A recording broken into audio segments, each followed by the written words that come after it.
We got a strong family here, my brother. But bring yourself in the chat. Let the people know who you be, my brother. Islam family, I'd like to rise, give all praises to Allah. I'd like to give honors to the Prophet and his forerunner. I'd like to extend profits to all of you who are in the listening audience. For a man honors man, he honors his father God Allah. You know, I'm just here. I'm really just a humble servant. You know, so really, I'm here to do the work that needs to be done, whatever that is, whatever it entails. By trade, you know, I went to school to be a naturopath. You know, I guess my field of study is traditional Chinese medicine and naturopathic medicine. But I have many interests, and part of, you know, particular broadcast entails is dealing with an event that we're going to be holding here in Atlanta really soon during the Juneteenth weekend. And one of the themes is unity, which is why you see the guests that are coming on this evening. And the sister just sent me a message that she's signing in now. So I'll be looking out for her. But unity in the community. There's a lot of different organizations that are doing things. The issue is, you know, the temples over here, we're doing our work. The Hebrew brothers and sisters over there doing their work. Our Kemetic brothers and family is doing their work. You know, so everybody's doing a different job. But one of the things, in speaking with the people that are coming on tonight specifically, and with Brother Taharka, is that we all have different skills and talents that we can share with each other and further each other's causes. So by working together, we can get a lot farther than by, you know, working separate. We all just got our heads down doing work, and everybody's doing separate work, and we may be missing something. Grandma used to say, closed mouth don't get fed. So sometimes you got to reach out to the people that's around. They might not necessarily be in your organization, but that doesn't mean you can't reach out beyond whatever your borders or boundaries might be so that you can get the job done. And sometimes you have to do that. Straight back. Absolutely, absolutely. So I'm looking for. I'm gonna post a flyer in a minute. I'm actually zoning out and reading some of the comments while we wait for the brother to come in. I'm listening to you, and man, I'm just feeling good about the direction that we're going. That is trying to bring information to people that can help them in real time, not the information that entertains. See, we on the show tonight. We understand that our people suffer from the principles that delude to slavery. All of us. And it's okay, you know. But we're gonna still push forward with the positive message. See, every show, I can't bust everybody over the head because I disagree with them. You know, the main things that I try to touch on that I disagree with is when people come and try to claim that they represent the Prophet Noble Drew Ali. When they come into the name of the Prophet Noble Drew Ali, and knowing that they did flip the script, that they have nothing to do with the Prophet, then I address it. But majority of the shows right now, majority of the shows are going to be addressing the plan that we need to implement for our liberation. And so that's why we got the brother Nasi on here. We got the sister Neimah, and we got the brother Hernandez-El, because we are going to bring this information to the ATL. We're going to be in the ATL on June the 18th, if I'm not mistaken. It's going to be on the 18th. I'm going to pull it up. Brother Hernandez-El, you want to spill on that a little bit, June the 18th? Yeah, this is what we're going to do on June the 18th. We're basically going to be commemorating that, you know, that's one of our days, the Juneteenth situation. And for those of you, I'm sure most of the people in this audience already are pretty hip to it, but basically that's a celebration because our people in certain places in the South didn't find out that they were freed from bondage, several weeks later, after they had already been freed. No one told them, and so they continued to toil. So this was a celebration, although it was a little bit late. This is a celebration of freedom, which is one of our divine principles. So we wanted to honor this day and show unity in the community while giving the community some valuable solutions, practical knowledge, and how to apply these modalities, if you will. And what I'm speaking of is economics, primarily, but also not limiting ourselves to just economics. We're going to be dealing with real estate. We're going to be dealing with credit, personal and business credit. So we're going to have the professionals in the building, including ourselves. So we got a couple surprise guests. I got a good friend of mine from the Congo that's going to be at our event. He's also a real estate agent, as well as so I know a lot of the brothers and sisters in the community have some tax challenges for whatever reason, judging anyone. But this is an issue that's in our community that's needs to be addressed. A lot of these different groups have kind of driven some of our people down a road where things get a little shaky on the tax situation. So we want to bring it back to homeostasis, to balance, and have somebody who is an expert in the field just break it down, because this benefits. That's why the prophet said that, putting you back in the constitutional fold, and he talked about citizenship and civics. That and I'm not trying to harp on this too long, but dealing with the taxes, it's a lot of our people out here doing YouTube videos talking about, oh, we don't have to pay taxes of this, that, and the third. How are your roads getting built? How are your schools getting built? How is all of these things that we need as a society, as citizens in this country. We have to start looking at these things more realistically and like adults, instead of like as if we had just got free. Yeah, and let me touch on that a bit.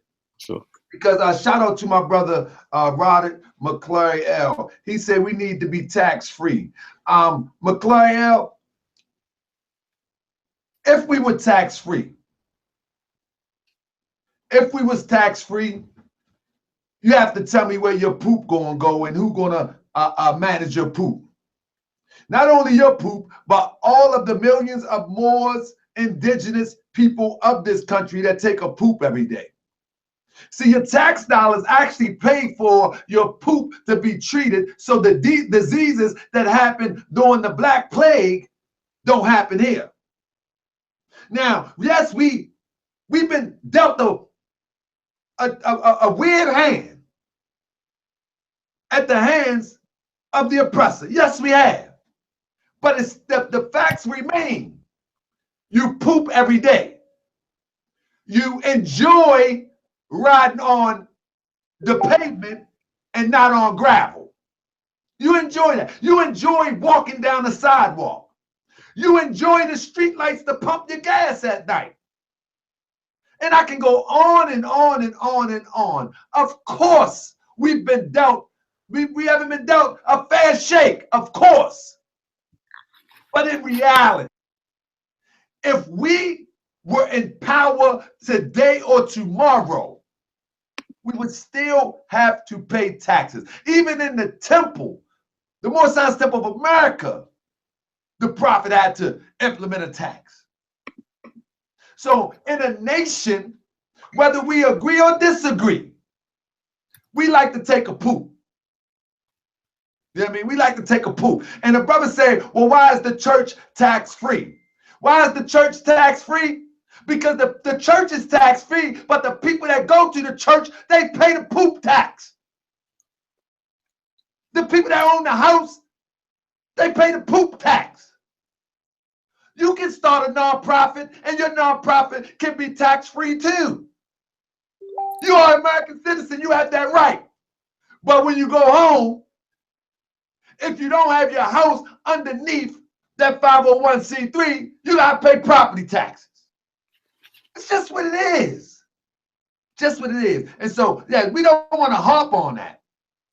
We don't want to harp on that. But the point of the matter is, if you enjoy taking a poop and flushing your toilet, then don't cry when it's time to pay a little bit tax. Don't cry. Hey, now, unite with some Moors so we can put something in place so we can get more benefits out the money that we put in. That would be the catch. If we unite and we can find a way to pull out what we put in, then we be making some moves. Come on, my brother. Yeah, Brother Talker.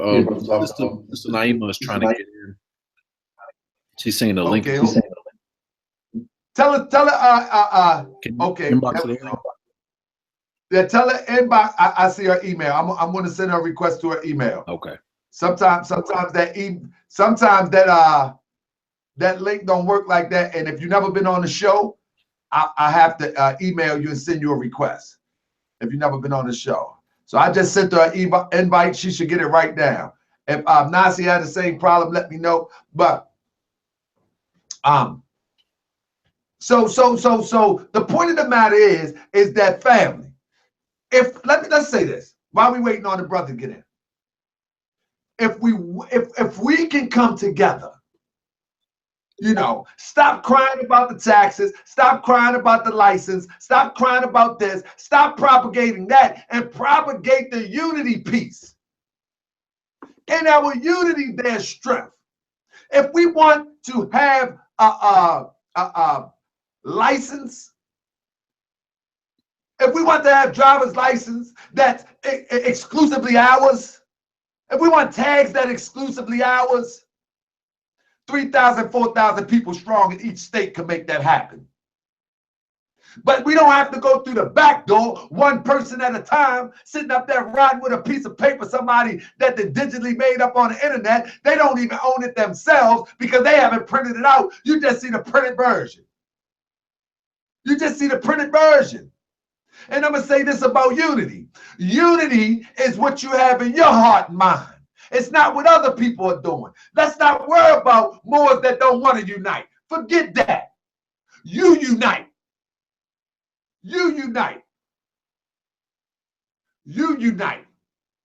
Once you unite, you will bring those that are in the same state of mind to you.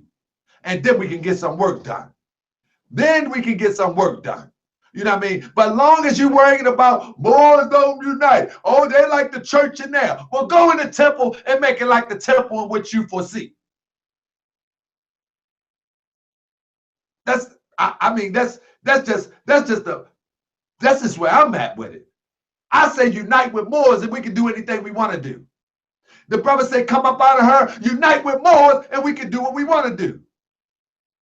Unite with Moors and we can do what I want to do. These little frivolous arguments are not solving anything. Our unity will solve all of it.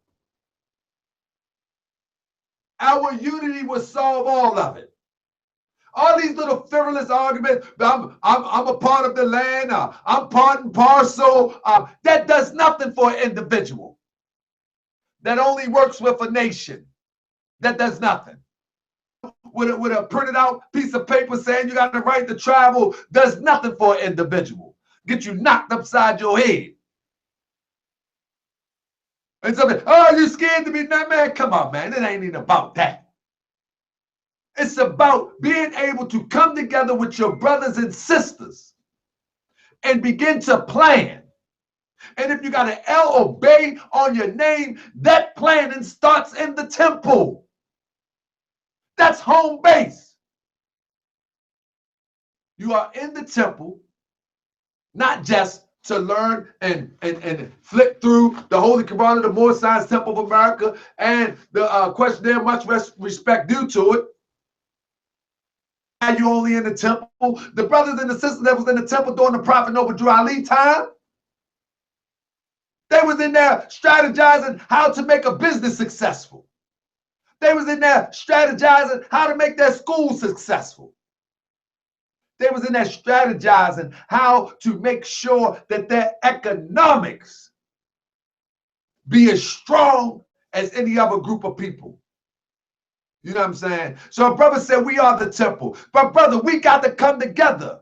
If you're a temple unto yourself, fine. If you are a temple to yourself, fine. But that ain't gonna get nothing done.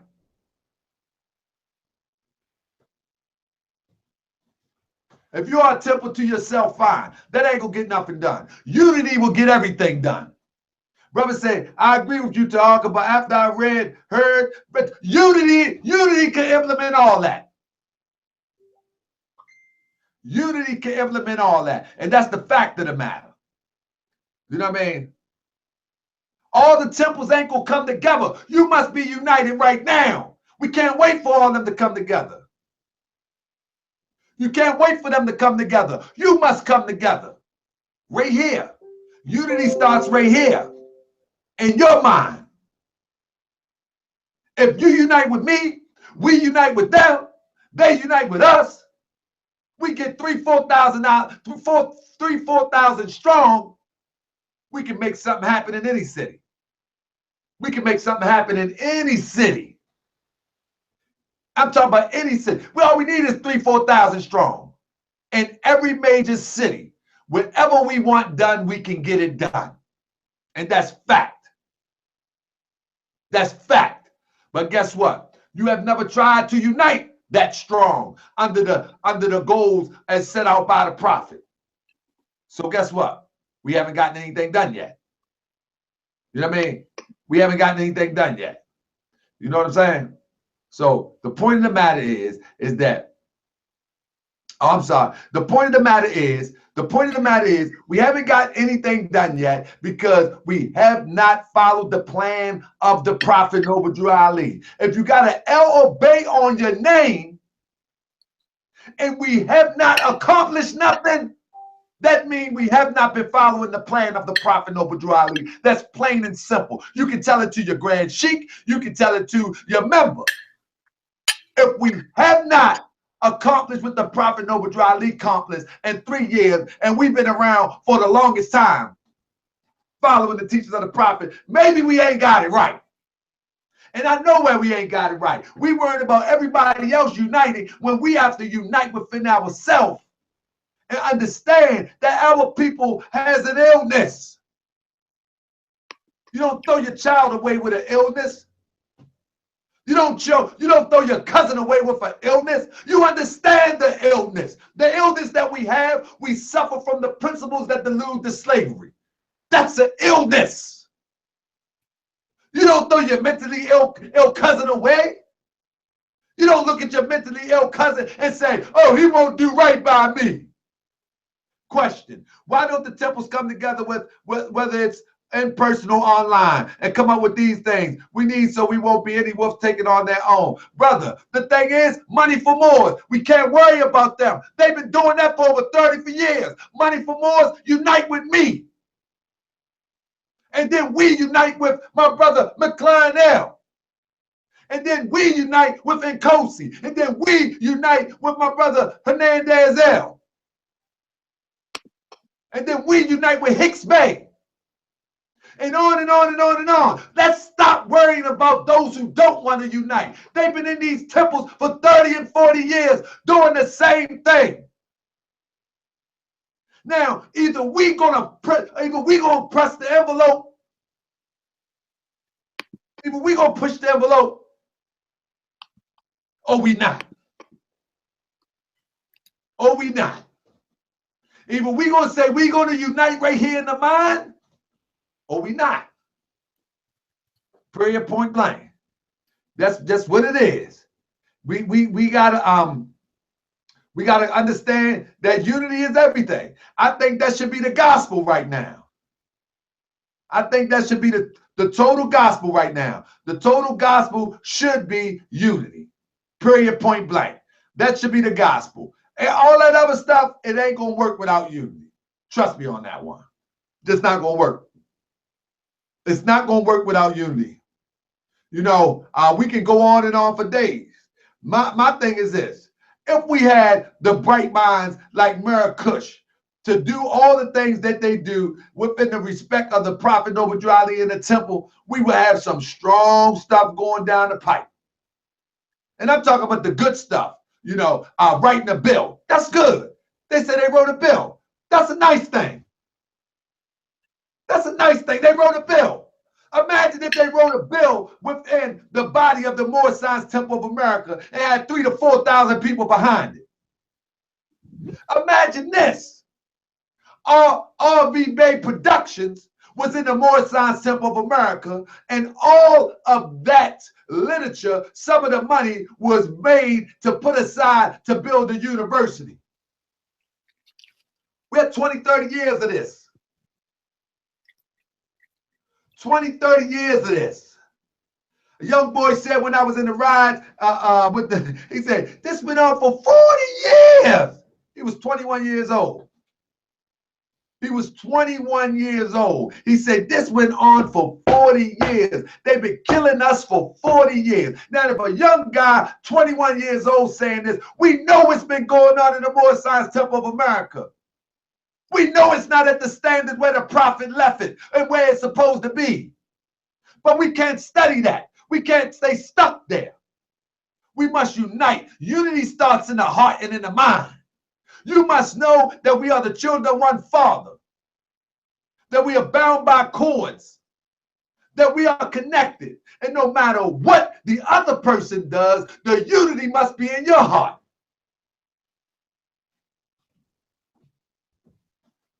It is what it is.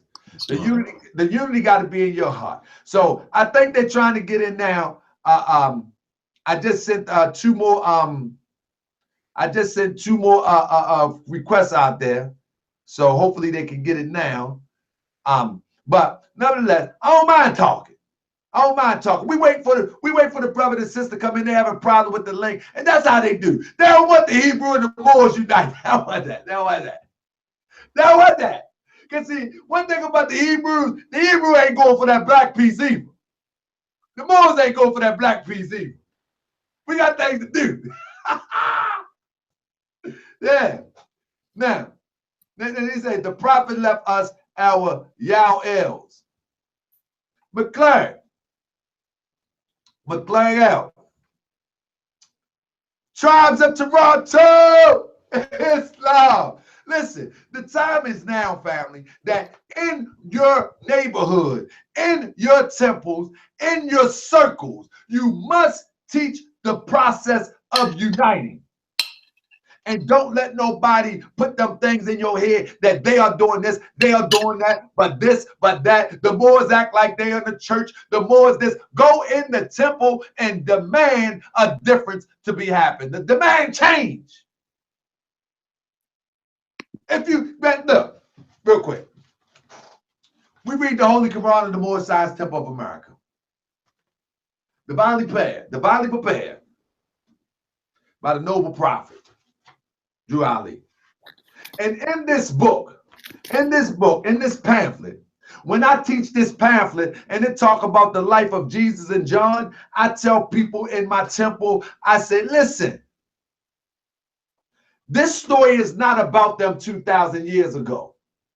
This story is about you today. You have to see yourself as Jesus.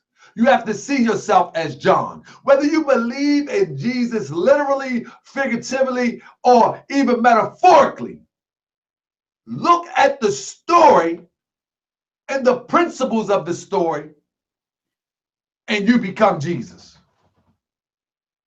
See, a lot of times people talk about the Jesus piece as if Jesus was the type of person that was a pushover. Nah. It never says that. Not in the Bible, nor in the Quran. Never. It don't even implies that. It doesn't even imply that. What happens is people try to imply and superimpose that on the instruction of that was given by Jesus or the story of Jesus. No Bible, no Quran implies that Jesus was Saul. The teacher of the doctrine tried to imply that. Don't say that. So I say that to say that when Jesus went in the temple and turned over the table, you don't have to flip over the table like that, but you can flip it over intellectually. You can go in there and say, hold up. Y'all sound like y'all going to a funeral, brother, sister. You know, be respectful. Wait till after the meeting.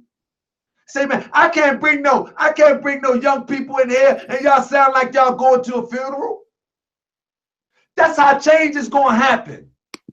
But while you standing outside talking about what they doing inside, and this is your prophet's temple, this is the Moorish temple of America, founded by the holy illustrious prophet Noble-Ali, and you standing outside letting it be hijacked. You letting it be hijacked. You just as bad as the rest of them. You worse than the ones that are doing it, because the ones that doing it may not know.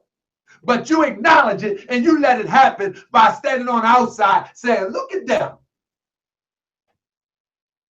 Look at them. Why they act like that? Why the Moors doing that? When you can walk up to them and press your brother man hand, say, brother man, can I talk to you for a minute? Moor, I don't mean no offense, but more, this doesn't appear to me the doctrine of our holy prophet Noble-Ali. What I come to understand is this, and you have a conversation. That's how change happens. Change don't happen while someone's standing on the sideline talking about what somebody not doing. Islam, my brother. Yeah, I think they having some technical difficulties. They both sent me messages. They're trying to get on. So I don't know if, I remember the first time I came on, had a few difficulties getting on. So the sister's trying to get on right now with an iPad. And I know he's at his computer now. So it may take another few minutes. But I wanted to read something if I could. Brother, come on, brother. Help me out, brother. I'm talking to the fact. Look, one thing real quick, Hernandez-El, one thing I love about Moorish World TV, that when I started doing this, brother, everybody was coming in here. They was going crazy, talking against it, talking about I'm crazy, I'm screaming, why I'm yelling, da da da da. But now, we in this audience and me, we have my family in this audience, we have become a family and we can have conversations now. You know what I mean? We can come to the point where we can have conversation. I'm looking at the brother Roderick McClariel. 8 months ago, I would have said something to the brother of that sort that had an opinion, and I had a different opinion. Then we'd have went together toe to toe in the chat. But now, me and that brother seem to be on an even keel having a conversation. So I mean, all praise be to Allah for conversation, for intellect, and for intelligence. When we can put intelligence on board. That's right. Not emotions. Go ahead, my brother. The floor is yours. All right. So I just wanted to, we're talking about unity. So I wanted to touch on a concept that's been put together. It's known as the 17 Laws of Teamwork. I'm not sure if you've heard of it, but this is how, unity should look. So the first law is the law of significance. And basically that means one is too small a number to achieve greatness. Right? Especially if we're talking teamwork. So the second law is the law of the big picture. The goal is more important than the role. I'll read that one again. The law of the big picture. The goal is more important than the role. Right? That's right. Number 3, the law of the niche, or niche. All players have a place where they add the most value. See, I just got a message from Brother Nasi. He said he's looking for the link. It's in his inbox or his email to him. Check the inbox. Or spam, maybe. Let's see. All right. Let me continue there. The fourth law is the law of Mount Everest. As the challenge escalates, the need for teamwork elevates. All right. So as we continue to, move forward, of course, there's going to be some challenges in our way. That just means we got to step up. One of the things that I talk about in our temple meetings here in Atlanta, a lot of time, somebody might say, "Hey, how can we start, doing, what do they bring up? Like security." Somebody wants to do a security company. And so I basically told them, I said, the seat is open. The seats are open. The temple is yours. So if there's something that is lacking or you feel is lacking, then you need to step up. Now here Tahaka, I mention it often, get in there and do it. Get in there and fix it. Get in there and clean it up. Whatever needs to be done, get in there and do it. There's no reason to wait around for someone else to get it done. Eating two hands. And so that's just how I feel on that. The fifth law is the law of the chain. The strength of the team is impacted by its weakest link. You've all heard that concept. The chain is only strong as its weakest link. Number 6 is the law of the catalyst. Winning teams have players who make things happen. So again, it just goes back to being active. People always talk about being an active more or being active in the community. You got to stay active. The law of the compass. Vision gives team members direction and confidence. Islam. You said something? No. I was going on my making sure I was looking on my phone basically. But go ahead, more. I'm trying to make sure they're getting in. Yeah, the sister says she don't see the email, and she's trying to get in. She's not having any luck with that. Oh my goodness! I'm going to send her another link to tell her look at her Facebook inbox again. I'm gonna send her another link. All right, go ahead, more. All right, let me just let her know. They don't want this. Yeah. What maybe did she go to her Facebook inbox? Yeah, send it to both of them. I'm telling both to check their Facebook inbox right now. All right. All right, family, work with us. We trying, family. We're gonna do another show anyway. If this don't work, we're gonna reschedule this for tomorrow or the next day. We're gonna do another show. We're gonna get this off the ground. Yep. That's right. Because the devil's a jump. Excuse my expression. No, don't excuse it. It is what it is. Yep. Yeah, so I just sent another one. Okay. In the Facebook inbox. So if they hit that, they're good to go. Indeed. So again, I'm reading from the 17 Laws of Teamwork. This is a list anybody can just pull up online. The 7th law is the law of compass. Vision gives team members direction and confidence. More Science Temple of America, we already have the vision. And so confidence in what I do. All right, so listen. Let me see this. I'm gonna try this, family. I'm gonna try. Look, I'm gonna try something for the rest of the show. Listen. and remember Yashuv-El, I was on the show, right? And I found myself hooping and hollering. I said, man, I need to calm down a little bit. I said, good goodness gracious. I just started hollering for no reason. So I said, you know what? I'm going to take a segment of the show and I'm going to just try to calm down and talk like normal, you know what I mean? Whatever that may be. So here we go. Let's see how long that I can just engage and talk like a diplomat. You follow me? It's going to be tough. It's going to be tough. Well, I'll give it a shot. Anyway. So anyway. Did you send Brother Nasi the inbox? Yeah, it's in his inbox.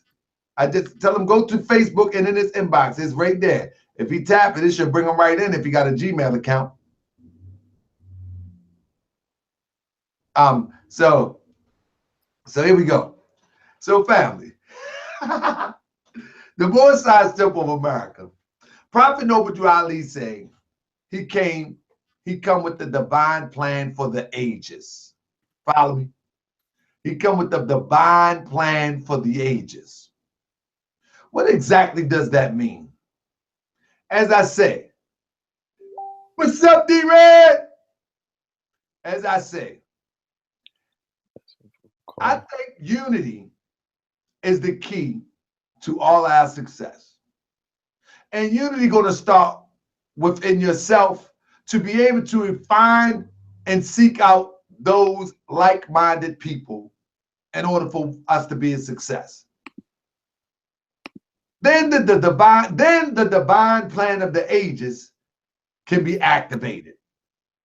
It cannot be activated individually or individualistically. You know what I mean? It cannot. There's no way, shape, or form that you're going to come and activate the divine plans of the divine plan of the ages as an individual. It's not going to happen. You may come up with a lot of lofty ideas. You may sell some books. You may go platinum on YouTube, but liberation ain't going to happen. Ain't going to happen. So what is the divine plan of the ages? I believe, I have confidence and faith in, that the divine plan of the ages consists of we come together. And when I say come together, that doesn't mean that we just come together and start talking Islamism, start wearing kufis, start wearing crowns and fezzes, sisters start wearing colorful, beautiful turbans, going to the temple every Friday, every Sunday. Nah. Coming together is going to mean us coming together no different than any other group of people do. The Italians live together in their Italian neighborhood for the most part. We got to develop our neighborhoods that are strictly Moorish. And anybody else that want to come and join us that has a positive measure, but for the most part, it got to be strictly Moorish. Islam, sister. Sister in the building. Sister in the building. I'm trying to tell you something. I'm ready to rock and roll now. I'm going to be quiet and let the queen do her thing because I done been talking too much.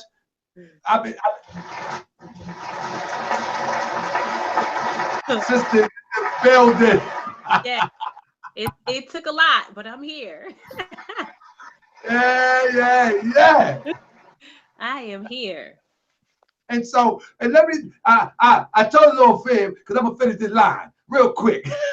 So what I was saying is, in order for us to be successful as Moors, we're going to have to sacrifice those little things that we think make us successful and come to move together in an area where everybody can afford.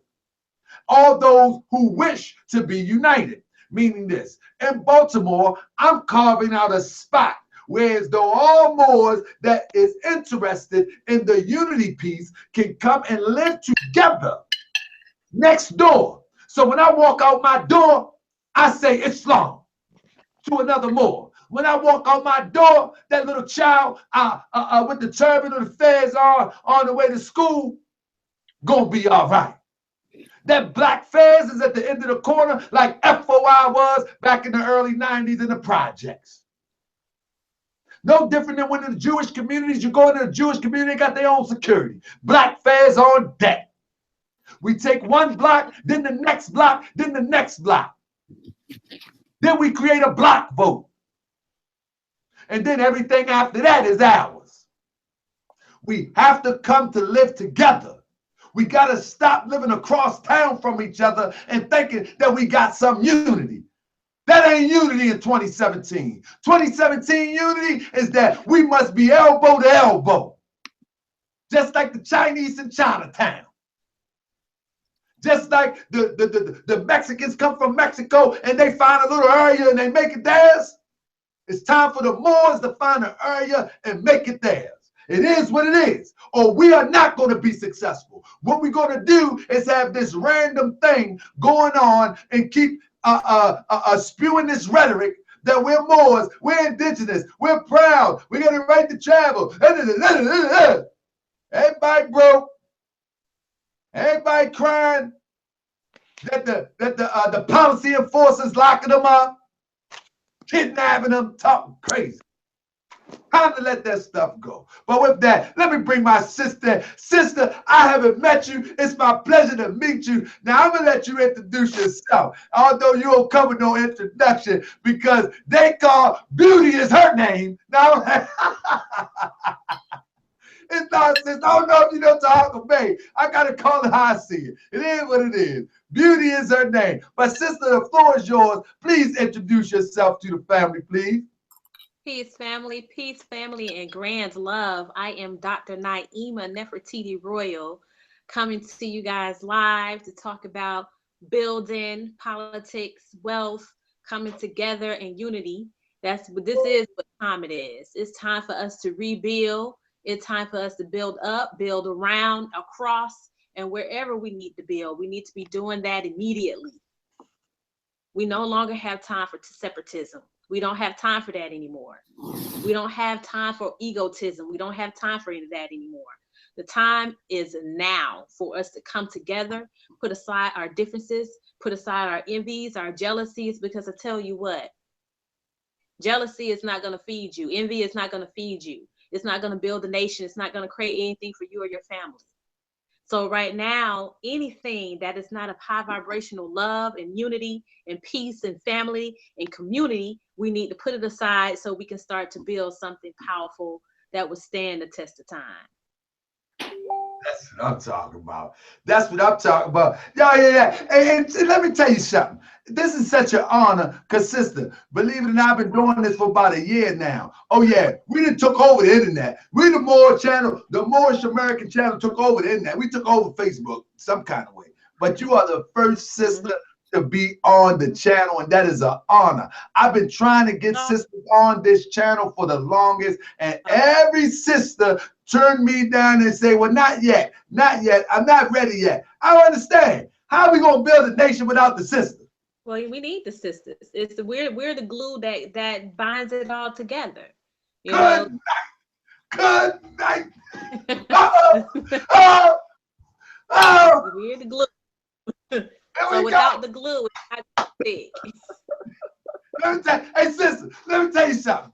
Hey, I am one of them type of guys, like, I wear my excitement on my sleeve. I'm trying to tell you what to know. I wear it on my sleeve. And I am one who, I am one that, man, oh my good sister, don't talk too much now. Don't talk too much. I get excited. Okay, all right. I love it. Like, I'm playing. Gabriel, what you done to me? What have you done? Now, I love to hear a sister teach, because we understand that the sisters are the first teachers of humanity. That's right. So when I hear a sister teach, I'm like, oh man, here we go. Back to the essence. Back to the essence. That's right. So sister, tell us a little bit about yourself. That's right. Where did you begin to discover that there's more in life than what you have found yourself, where you found yourself at some point in time? Okay, well, I would tell you this, and I'm gonna be very honest, because a lot of people say, well, I was a teenager, I was 15, but now I was 6 years old when I first awoken in a certain way. I'm sure I was awakened before then, but the first time I can remember, I was 6 years old. I grew up in a family. My father was a pastor at a Christian church. And the questions that I had from my dad at 6 years old, he couldn't answer them. So he used to frequently tell me to believe. And even when he would tell me to believe, I would say, in what exactly? Like, what am I believing in? Give me something to believe in. I would say this at 6. So me and my dad developed this real powerful relationship of building. He had his point of view and his perspective, and I had mine, and I wouldn't back down to him. And my dad is a very, very strict man. He was a very strong man. So he had this manly man demeanor that was kind of intimidating. But he wouldn't intimidate me, because even then I realized that I had to ask questions and I had to go deeper. Now, like anybody else, I went through a soul searching part of my life where I was trying to really figure out who is Naima? Who am I aside from my family? Who am I aside for the perceptions I was taught and the belief systems I was taught? Who am I? So I went on a 5-year solitude and talk to anybody. I wouldn't do anything but read and be in nature. That's it. And meditate, visualize, and go within myself. When I came out of that, I cut all my hair off because I did have a perm at the time. And I went natural. And I was about 18, 19 when I did that. My family didn't even know where I was for many years because I wanted to separate myself from everybody so I could figure out exactly who am I. And so when I came out of that, I still, of course, had other learning experiences. That's when I started eating natural. And then I just really start moving in a higher vibration of living, because I had to figure out on my journey to figuring out who I am. What I've come to realize at the end of, not the end of this journey, but powerful journey, is I am love. That's who I am. I can't operate from love, be love, smell love, walk love, taste love, read love. It's love, be in the light of love, be enlightened by love, and everything in my life is loving, and then spew love out into the universe to create and build things that's monumentalist in love. I said, if I cannot do that, then I don't even want to be here. So that is who Niemah Nefertiti Royal is. She is love. I came here to give everything of myself while I'm here to make sure that I do my part in creating love, being love, and experiencing love. That's it. Show over. I gotta go. Thank y'all for joining me on Moorish TV. I love y'all.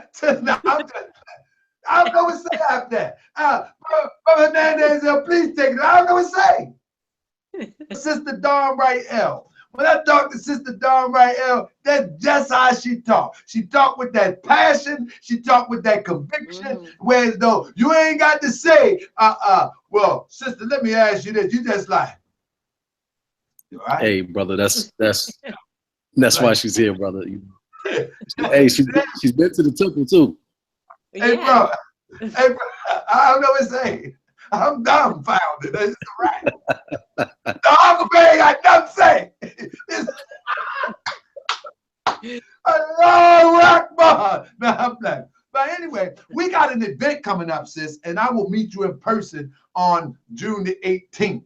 So let me ask you, what are you going to be presenting at the event on June the 18th? Let me screen share this real quick. The event is here, and I'm telling y'all, Moorish World TV audience, y'all be 1,000 strong sometimes on these videos, and I need y'all to come out and support this event. I need y'all to come and look at what real estate is about, because there's going to be some real estate people in the building. There's going to be some tax preparers in the building. There's going to be some spiritual people in the building. You know what I'm saying? We need y'all to come out and take advantage of this situation. This is not one of these, and let me say this. Shout out to my brother Polite. But this is not a polite event. I ain't gonna make you feel good. We're gonna try to give you something where you can take and build from that point forward. I love my brother Polite. But when I go to see my brother Polite, I ain't leaving with nothing. We're gonna try to, and I ain't knocking the brother. I don't do the hating. That ain't my thing. I call Polite later and apologize if he offended. Ain't nothing no big deal. But this event here, yeah, I will. I ain't got a problem with that. Polite know I keep it 100. But this event here, you will be able to walk away with something that is going to enrich your life the moment that you hear it. So we ask for you to support. So let me get back to the sister. Sister, give us an idea of what you will be presenting at the event on June the 18th. Okay, I will do that. Well, I am the founder and the grand organizer of an organization called We Are OMG / the Forward Movement. The Forward Movement is a movement that I created to help bring clean drinking water to countries that need it. There's places right here in the United States that need it, but of course it's so political. They won't allow us to reinstall pipelines and drinking systems. So what we're doing is we're installing drinking systems in various countries in Africa, and countries that are in need of food. We also supplying education systems, new education systems. Some of the education we have here, we're implementing it over there. We are providing new communities with eco-friendly homes. So I have been, blessed to have been given some beautiful land in Senegal. I have a couple thousands of acres, like 2,000 acres of land. And I'm actually coming to the people saying, look, if you're willing to go over there and help build communities, you will be given land. So if that's something you're interested in, having some land so you could build on, some land that's tax-free, you'll never have to pay a tax, and some land that will be yours, then come and see what we're doing. I also will be presenting my book. I am an author. I just finished a book called Raise Your Vibration Now, a guide to detoxing, aging less, and manifesting greatness, in that book as well. But most important of all, I am looking forward to building with my sisters and brothers and looking at how we can look at what's our common ground. Yeah, we all may have different spiritual walks, but what is our common ground? It is so time for us to look at that so we can start seeing how we can come together and build. We have sisters and brothers like you guys You guys are doing some phenomenal work over here. You guys are building over here. I have put my attentions towards the continent, but look, we're free agents. We don't have to be stuck anywhere in particular. We should be able to go wherever we want to go and build communities. That's right. Yeah, so I'm here to share. Like I said, I'm not on that ego trip. I'm not saying what me. I don't believe anybody should really, especially when it comes to the land and the earth. The land and the earth was created by the Most High God. We should all have a part of somewhere to live. We shouldn't have to say, oh, I got to come pay you for this and pay you for that. To me, that's ludicrous. And the only thing I'm saying is I want to create a system where that doesn't happen. But what you could do is say, hey, I have this skill. I'm willing to, donate this skill. And everybody come in with the skill, then guess what? Everybody have everything they need. Islam. How about you, Brother Hernandez-El? What are you bringing to the table coming on June the 18th? Islam more. I'm going to be I'm going to talk on a few different things. One of the things that I really want to discuss, because here in Atlanta we have a lot of people who are interested in, especially what's going on with today's political process. And so I wanted to discuss basically civics. I wanted to demonstrate how, just with the people in the room that day, how we can build what you were talking about earlier, a voting block, how to, again, how to write legislation. We're going to actually talk about the 4 different types of legislation that you can write and how simple it is. I'm going to provide templates for the people who attend. We're going to put together a whole package for everyone who attends the event so they can walk away. And not only just, like you said, it's not just going to be a feel-good situation. This is going to be something where we're going to share actual solutions, actual real-time solutions to a lot of our issues here. And, one of the reasons why Sister Naima is so important is that while, we're on the ground still working out our situation here in America, sisters like her and other people who have similar visions are building across the water. And as we come together, work together, now we start to build, abroad. So now the temple's message, the message that the upliftment of fallen humanity, we can take back home. We could take back to Northwest and Southwest of Maxim and share some of this with people. A lot of them over there, right now, When we talk, if we're talking about religious unity or spiritual unity, a lot of the stuff that's going on over there, the Europeans are coming over with with Christianity, and they're eating it up. So our people have even started to get rid of a lot of their religions just for Christianity. And I'm not talking about some Egypto-Cushite Christianity. I'm talking about stringy hair, the whole nine. Yes. So that's something that we have the ability to provide that balance. So yeah, I'm going to be talking about a lot of things, but we are going to be dealing with civics. We're going to be talking about economics, and like I said, we're going to have a few special guests come in. Some good friends of mine who are have particular specialties, basically in economics or real estate, credit repair. And actually, Sister Naima is actually an expert in credit repair, business credit, building that, getting funded. So, we're going to be talking about real deal, basically all of the things that our people should have been learning for the last, 100 years or so. We're going to be dealing with that in real time. One of the things that I talk about on a regular basis is the fact that our people don't know that there's a game being played, first, and second, they don't know the rules. And so third, how could you know the rules of the game if you don't even know you're playing a game? So we're going to be dealing with those rules and basically giving our people the rule book so that regardless of what it is they're dealing with, they're trying to buy their first home. It's a very simple process. There's a few things you have to get in order. We're going to talk about that and express what that is and how to do that. We're going to have some real estate agents in the room. So if you have more questions afterwards during the Q&A, you can get those questions answered. If you haven't filed taxes in 10 years, we're going to be able to have somebody there that can help you figure out what you need to do. You might just be scared and you don't know what to do next, and you kind of ducking and dodging. You need to, the prophet said the only way out of the fire is through the fire. So we want to deal with these things like adults, and because a lot of the basic things that most communities have well intact, those are the things that we are missing the most. We have the rhythm. Our children naturally gifted, can dance and do all of these.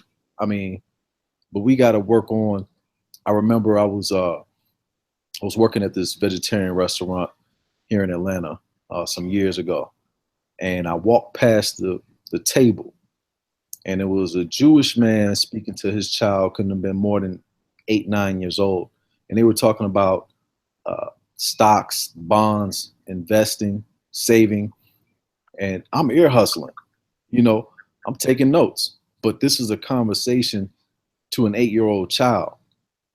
But this is information that, we usually don't get until we either go to college, if we go, or far beyond that, once we realize, oh, man, we were actually supposed to do this and keep track of this. And so these are things that we want to deal with on that day, that I'm going to be dealing with specifically.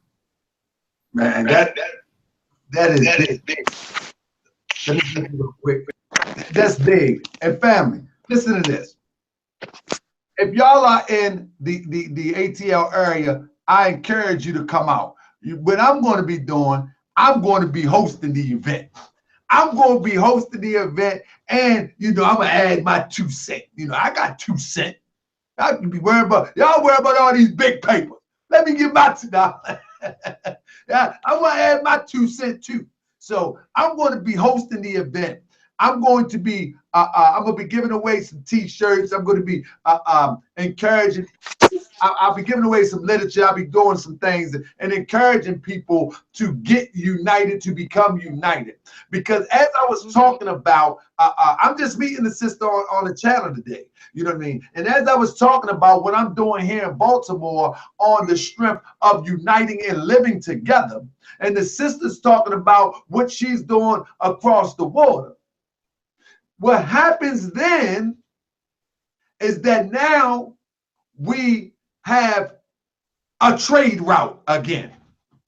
Now we can trade with one another. Those who chooses to go back to the motherland, back to the source, those who choose to stay, we begin to live in the whirlwind. What am I saying? Marcus Garvey said, "You will find me in the whirlwind." Marcus Garvey had he was trading with people from all across the globe. We can return to that. We can return to that. Not only can we return to that, the Prophet Noble Ali says we're going to have to take these lessons, and straighten out our brothers in the East. So some of us have to go back to prepare the way so we can be received. It is what it is. They have been colonized. They have been colonized there. We have been put in slavery here. And now we're stuck with mental slavery, and they stuck with the colonization.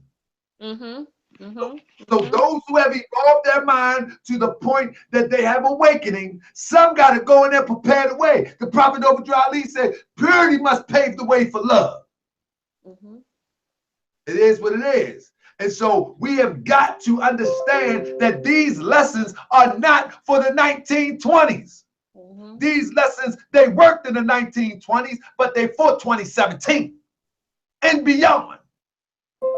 And so we have to be careful when we start to talk about what this one ain't doing and what that one ain't doing. The question is what you doing. Because I just met that sister. And if I tell that sister, listen, you know what?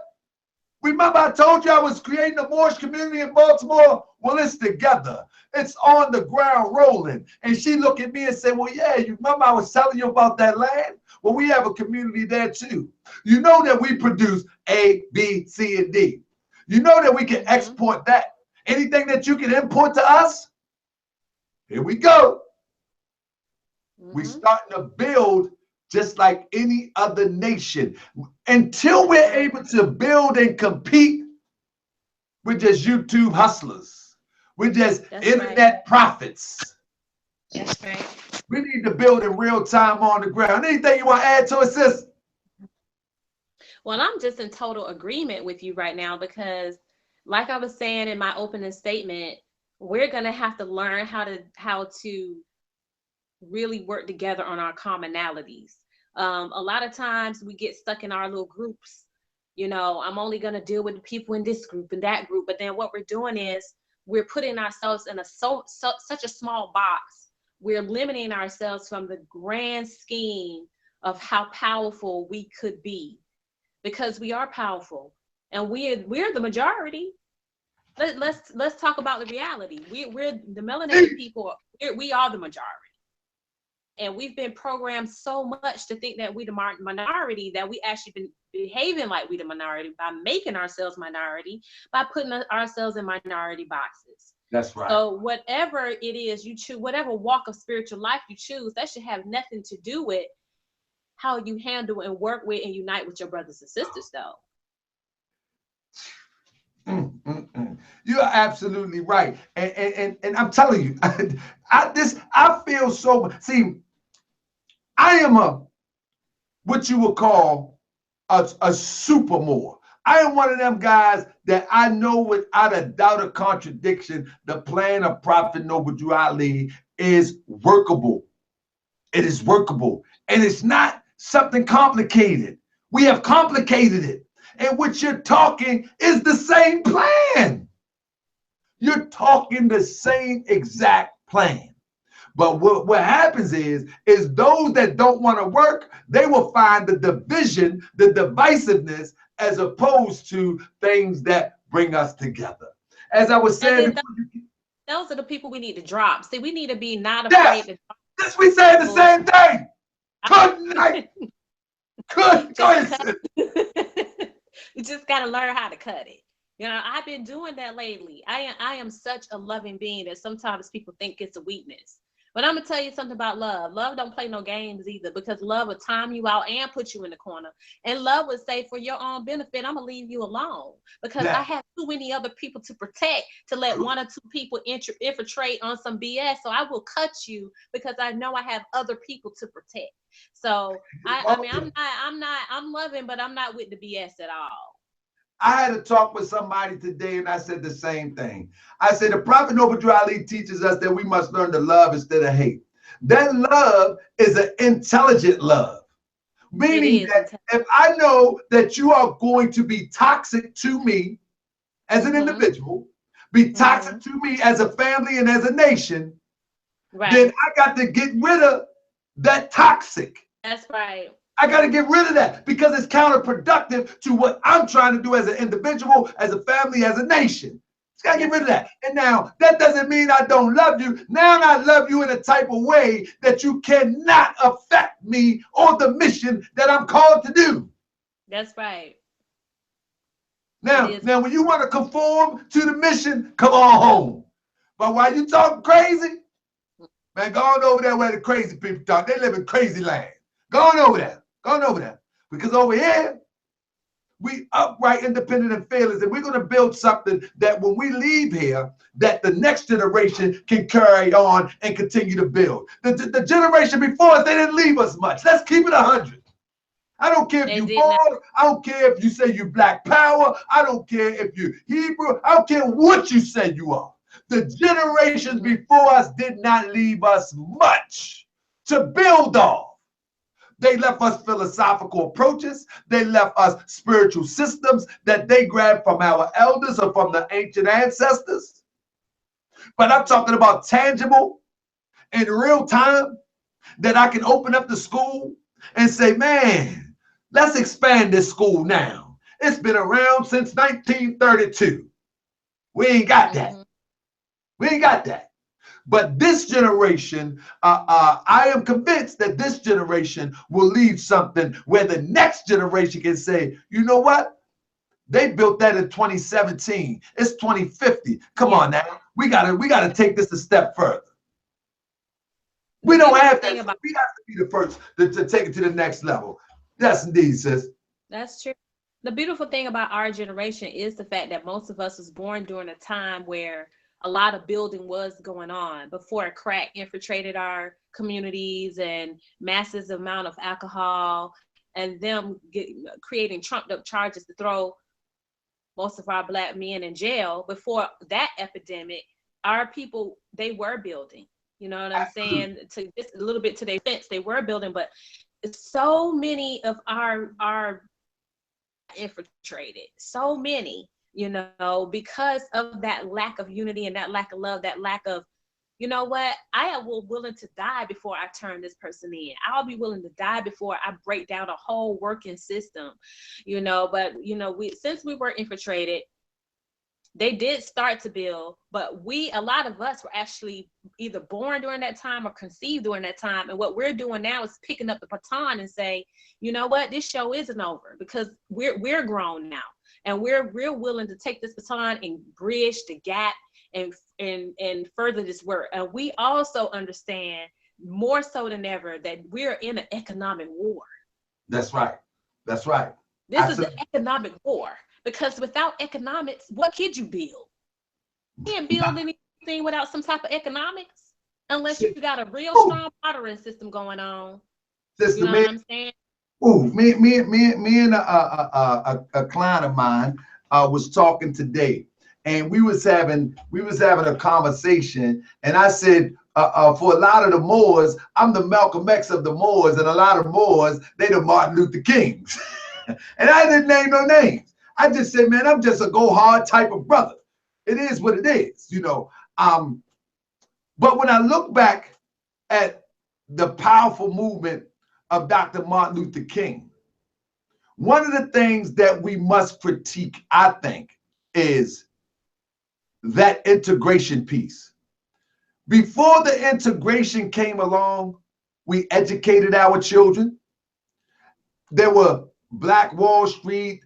There were in almost every city where we were at, There were mom and pop businesses. That's where you get the mom and pop, quote unquote. That's a mom and pop shop.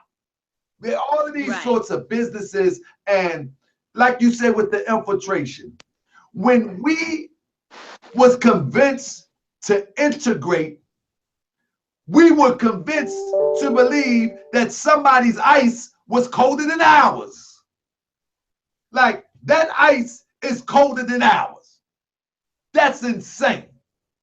And now integration could have been we keeping ours, you can buy from us, and we may buy from you. But when we could not buy from other people, we were building something strong. And so when I say that, the generation really left us nothing to work with. And just like the sister said, we were infiltrated and it was all laws. And now we must build from a point of view with putting brick to the ground and mortar to the brick. Period, point blank. And the only way we're going to do this, is by unity, by the way of unity. And so I'm telling people from every city, work on the unity piece and all else will fall in place. Working on driving without a license ain't gonna help you. But 3,000 and 4,000 people writing a bill to correct these child support laws, you could be all right. You could be all right. Or if you wanted to, the sister said she got land. If you want to expatriate and go develop and prepare the way for those to come behind you, here's the sister right here. Brother Hernandez-El, are you there, my brother?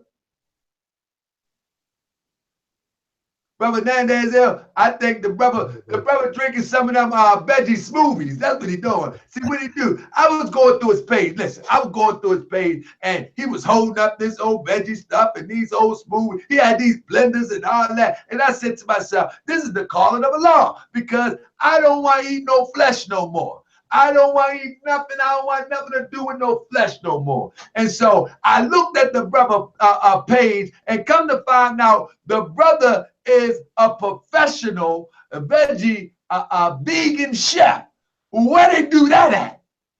A vegan chef. Where they do that at? Hey, he's a friend of mine. He's a Moorish American Muslim. Man, I'm trying to tell you, I'm not striking down. It says in this pamphlet here that man in his utter shamelessness strikes down and eat the beast. I'm not eating that old no good beast no more. I'm going to eat me some berries and fruits and eat off the land. I'm done. And I got a chef. I got a chef.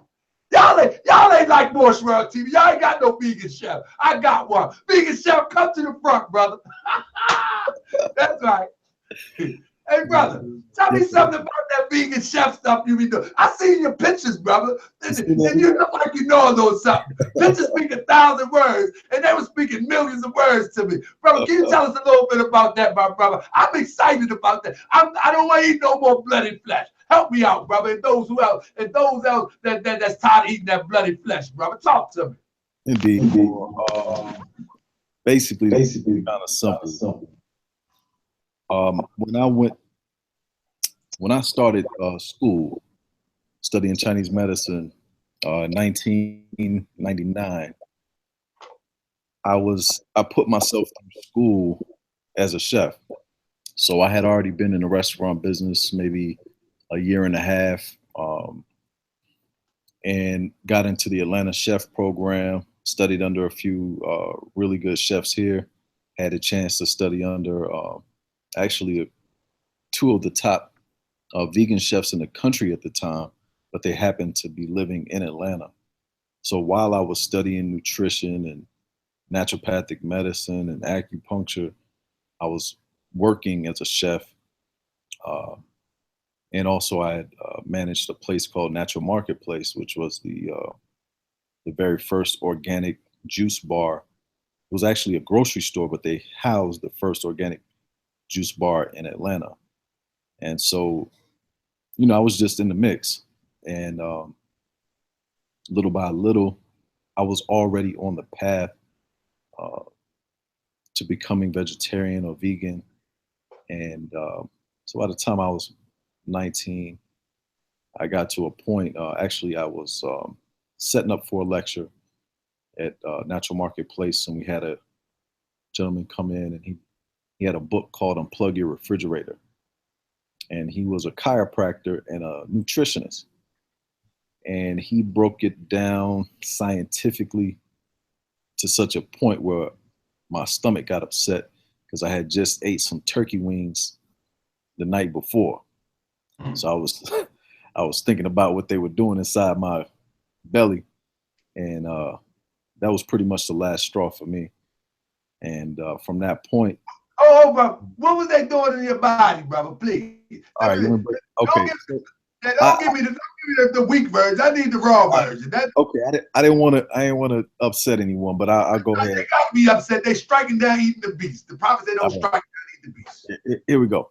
So basically, the premise of the book, Unplug Your Refrigerator, the extended Hold on 1 second.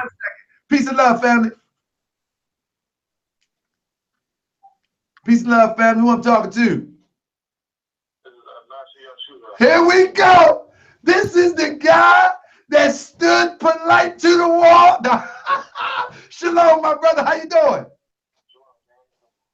Brother, I don't know if you watch the chat. Sometimes I get hyper, brother. When I talk to my brothers, I get a little bit worked up, brother. And hold on 1 moment. And this is my brother Nasi in. One second, brother Hernandez-El. Brother Nasi just came in, and I get a little bit excited. The last time I seen this brother, he stood. Hey, I'll just tell you. Hey, I want to get the video and put it up on this channel. The brother put the, as they say, the WWE, put the SmackDown on my, and I love, y'all know I like polite. That's my guy. But he took an L that day. He took an L. He took an L. It's okay. Took an L. But anyway, let my brother come in the chat. He's been on the side trying to get in. It's been rough trying to get in, and we're going to do this again. But brother Nasi, the floor is yours. The people can hear you. Brother, introduce yourself and come on in the chat, my brother. Man.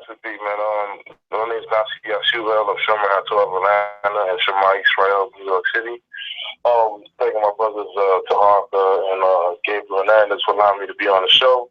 It's been a while since I did a show. Basically, I'm underground working on Unity. Initially, when I had the ideal concept to unite our nations, we took it on the broader scale.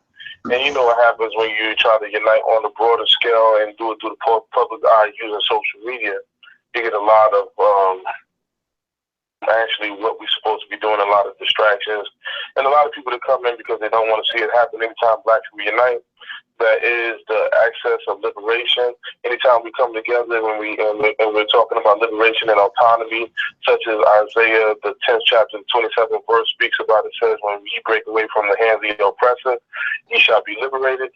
So when we see these things and we see this redemption coming, we have to be very mindful and have more subtle movement. So, you know, when we have this Juneteenth event, it's going to be powerful because I'm bringing a brother with me. His name is G.Hernandez-El. He's the author of the book called Dedek HaIbri, which is the Hebrew martial arts. We're basically taking over all areas inside of the Hebrew Israelite community, because we speak liberation, we teach liberation, and that's all we're about. We're not trying to make it to Hollywood.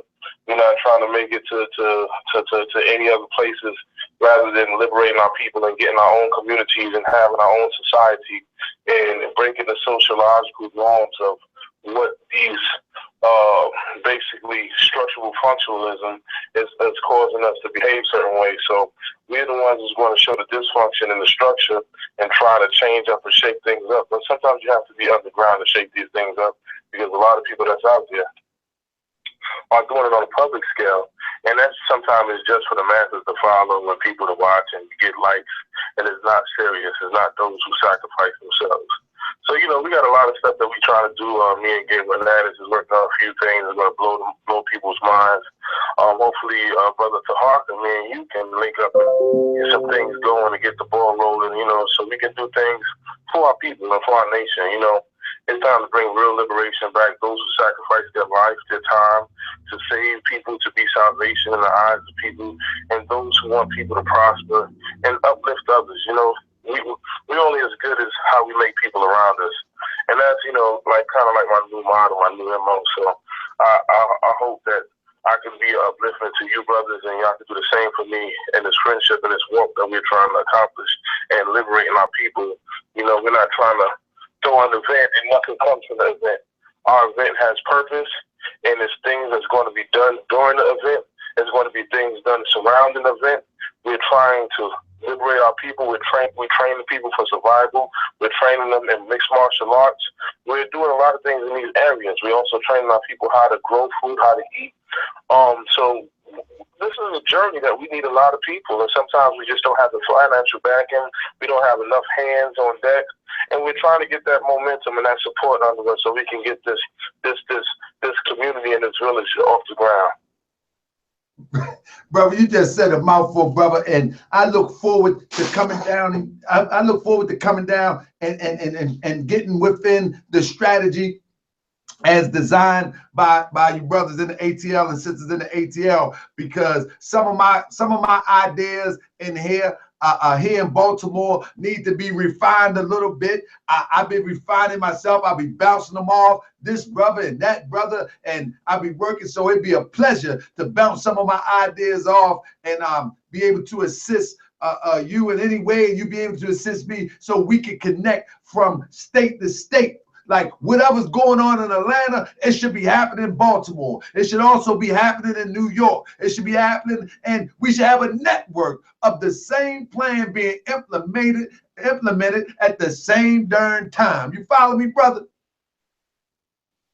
I'm with it, King. I'm all in support for that.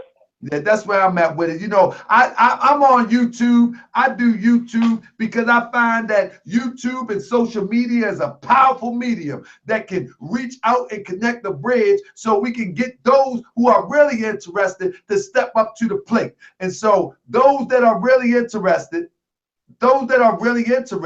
we need y'all to come out to this event.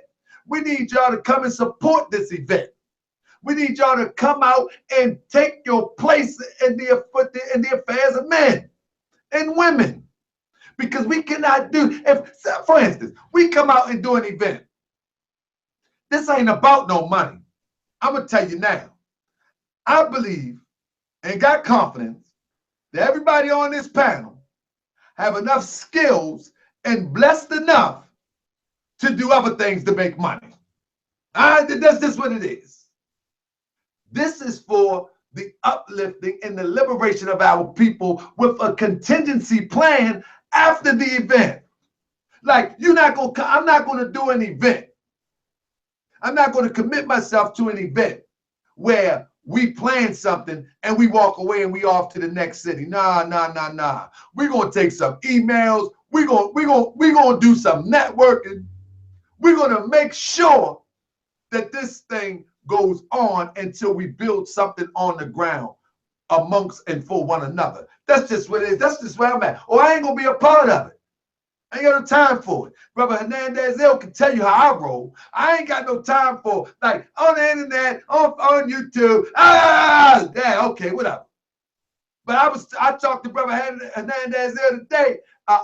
Man, whenever I talk to the brother, he know exactly how I move, and it's a pleasure to be around people that move within the same direction that I'm moving in. And I'm moving on nation building. And nation building doesn't mean that everybody, and I said this earlier, everybody gonna wear fez, everybody gonna wear turban, everybody will do that. But what we need to do is in our mind understand the power of unity. The power of unity is going to liberate us. Period, point blank. Brother Hernandez-El, what you were saying before my brother came in? Are you still there? Are you making them smoothies again? I'm here, brother. Hey, brother, you know I be talking about smoothies, but that's because I was recently looking at your page, and I was like, man, this brother a real vegan chef, man. I need some help. I'm sitting up here trying to figure out recipes. I'm probably getting recipes from Europeans on Google and all that. And I'm sitting here with a professional vegan chef. Man, come on, man. We gotta stop this. We gotta stop this, man. Help me out, bro. I got you, bro. Now, basically, what I was saying was that the gentleman was doing a lecture, and so the name of the book was Unplug Your Refrigerator, and then the extended name was For 72 Hours. And he was explaining if you unplugged your refrigerator with all of the, dead animals inside of it, and what would happen to the flesh. And he explains what happens to the flesh if you open that refrigerator 3 days later after you unplug it. The maggots, the worms, etc. And what he explained was in the refrigerator, it's going to maintain about a 72-degree Fahrenheit temperature, but within our bodies, it's 98.6 degrees. And so he said, because the animal flesh will not be able to digest because we don't have the proper enzymatic capacity, basically it just rots within our gut. And so the same thing that would happen inside that refrigerator happens inside of us. And for me, that was a quick version. He spoke on that for about 2 or 3 hours, really breaking down the science of it. And for me, that was plenty. I was already on the road. I was a few months away anyway, but that for me was the breaking point, if you will. Well, brother, I think I didn't reach my breaking point too, brother. And I need to know, can you send me brother, recipes or something, brother? Because I don't want to eat this old no good beast, man. I've been working on it for 6 months in my brain, in my mind, trying to say, you know what? How am I going to start? So in my refrigerator right now, I done got rid of almost everything. I got 2 pit bulls, and they've been tearing up some stuff. but every time I turn around, I'm sitting at this place in Baltimore. It's a side story. I'm sitting at this place in Baltimore. They got these no good cheeseburgers. I need help, brother. Help me. I need intervention. This old European has hypnotized me. They probably know what Ali say. We suffer from the principles that delude to slavery. And that's one of them principles. We know we ain't supposed to mess with this foolishness, yet we still go for it. I need help. Can you help me out, brother? Yeah, I'm sending you a link right now to my book. I wrote a book about 2 years ago. It's got about 70 some odd recipes in it. Here you go. All right. Well, I need some recipes because that's what I'm going to do. And I was thinking about all types of stuff, tofu, and then I thought about the soy that Dr. Sebi talk about. And I don't know what to do. I mean, I'm just a regular brother, man. I don't know what to do. Yeah, you want to leave that soy alone? Leave it alone. You don't want to touch that. I mean, it's not an open and shut case, but that's kind of the easy way out on the soy issue.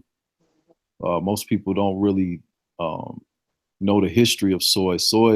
The original soy goes back about 9,000 years agriculturally, and it was actually a black, so it's a black soy.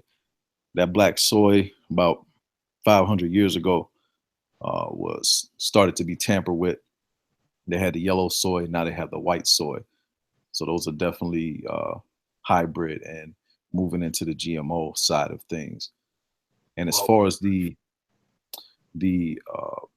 estrogen nature of soy, once you ferment the soybean, that estrogen actually gets converted into a safe form that is actually safe to eat. But that's not easy to come across. Either tempeh doesn't really taste that good, first off. Secondly, neither does natto. Natto is a Japanese fermented soy product. It really tastes bad, but you can get it's high in vitamin K2, which is hard for vegans to find in their diet. But that's no excuse to actually eat it. But that was just a side point. So yeah, definitely just steer clear of soy because you're not really going to find black products on a regular basis, and that would be pretty much the only safe way to eat soy. Well, with that, Brother Nasi, somebody just asked, where Brother Nasi? Brother Nasi on the phone. And with that, Brother Nasi, can you give us a brief outline of the presentation that you might be doing, that you may be doing at the event on June the 18th? Man, you threw me off guard, man. How about, brother? Hey, Brother Nasi. No, I didn't. Brother, don't make me show the video, brother, how you was slam dunking and going between that and all that. I know what you can do, Nasi. Now, we're going to, what I'm going to touch on probably is dealing with sociology from a scriptorial perspective, and maybe the way it can enhance and shows why we behave in certain ways we behave and why we look for certain people to be the standard bearer on our goals in life. You know, I want to talk about the macro and micro influences that comes upon our people and how we can deflect them and how we can change them and alter them. And eventually, because like now we talk about creating communities, you got to have a mindset to create a community.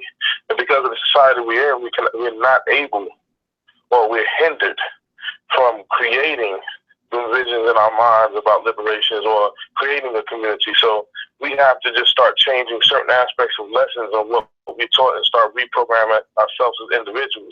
So sometimes even showing our knowledge on these shows like this, or bringing presentations from afar and dropping jewels on people could be counterproductive if we're not in the right mental state.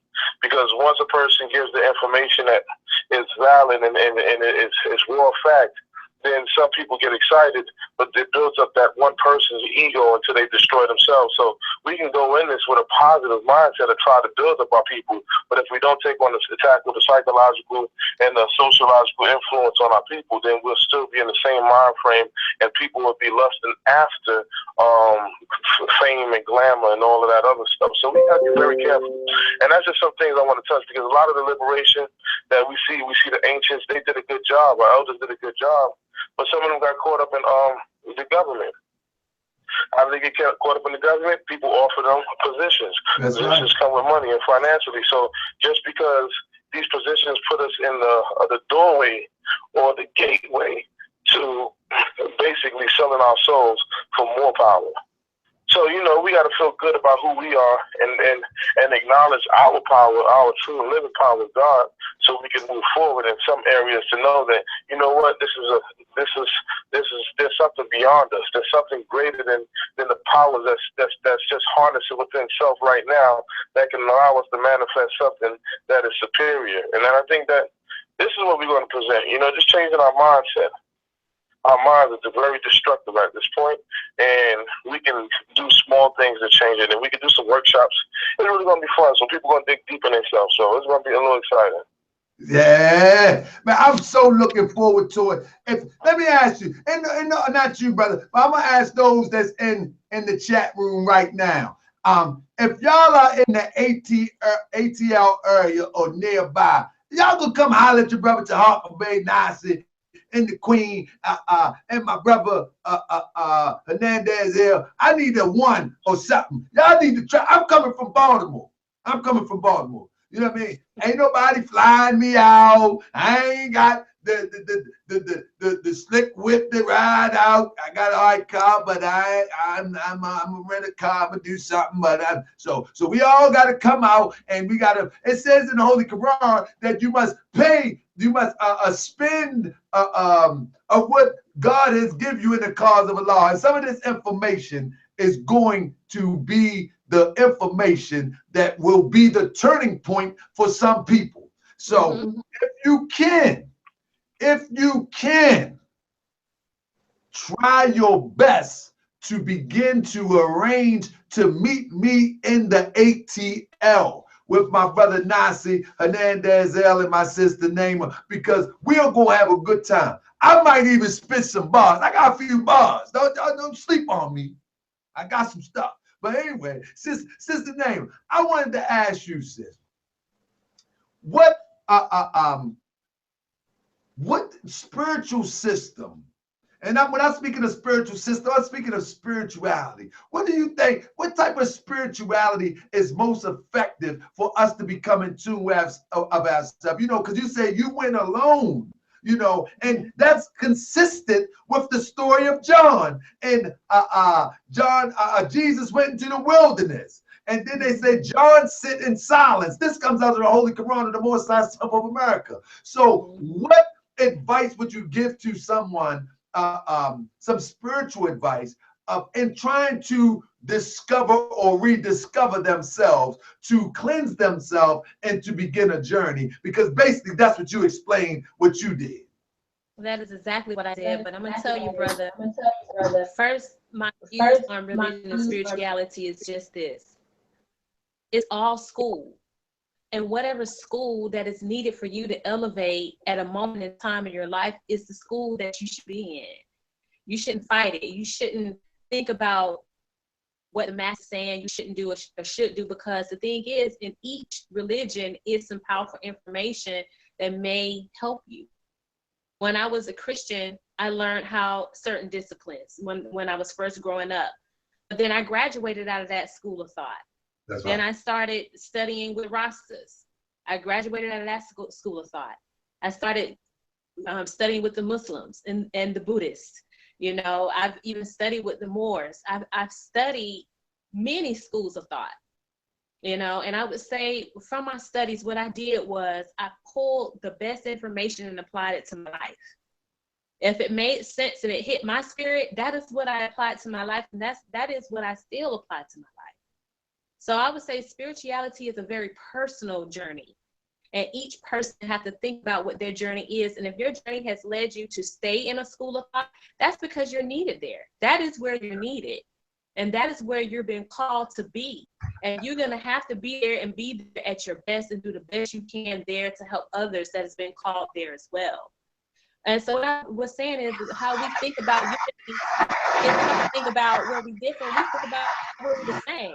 We think about the truth of all matters and think about, you know what, everything is necessary. Can somebody say that the sun is necessary without the moon? No. Can you say that the earth is unnecessary without the sun and the moon? No. It's all, what is unnecessary in the universe? Everything in the universe is created out of a necessity for the next thing that's necessary. You can have a great working car, but if that car had no tires, it's still going nowhere. So I say to this, be where it's necessary. Allow your higher self to guide you, because only the Most High God knows the whole picture. We only know a portion, and we still only using a third of our brain. So we cannot possibly calculate the whole entire picture. So my journey to spirituality was just this. It was personal. It was definitely enlightening. And I appreciate when Brother Gabriel bring me out to the temple. I love it. When I'm brought out, I have a best sister friend who's Muslim. I go pray with her and go to Jummah, and I practice in the fast. You know, I do that. I have some spiritual sisters that go to the Buddhist temple to meditate and visualize. All those keys are necessary. And to be honest with you, brother, they all belong to us anyway. At the end of the day, it's still all of our stuff. Hey, sis, what are you doing? I gotta take it back. I'm sorry. I gotta take it back. I feel like Puffy in 96. Slow down, Queen. You're killing them. You're killing them with octane. You know what I mean? And that's how I feel, because what you're talking is what we are supposed to be practicing. I'm talking about we in the Moorish Temple of America. Because what you just said, you said we honor all true and divine prophets, Jesus, Muhammad, Buddha, and Confucius. You just named every school of thought that you have practiced in. But yet, oh my goodness, just slow down, Queen, you're killing them. That's a beautiful thing, sis. I tell you, I get lost for words. I'm giddy. That's what they call it. They call it giddy. G.Hernandez-El, take the mic away. I'm giddy. Save me. Good goodness, sister hit that one on the head. Hey. So G.Hernandez-El, let's do this. Yes, sir. Had some difficulties earlier. Let's get an agreement. Let's get an agreement from everybody that we do this again a week from today.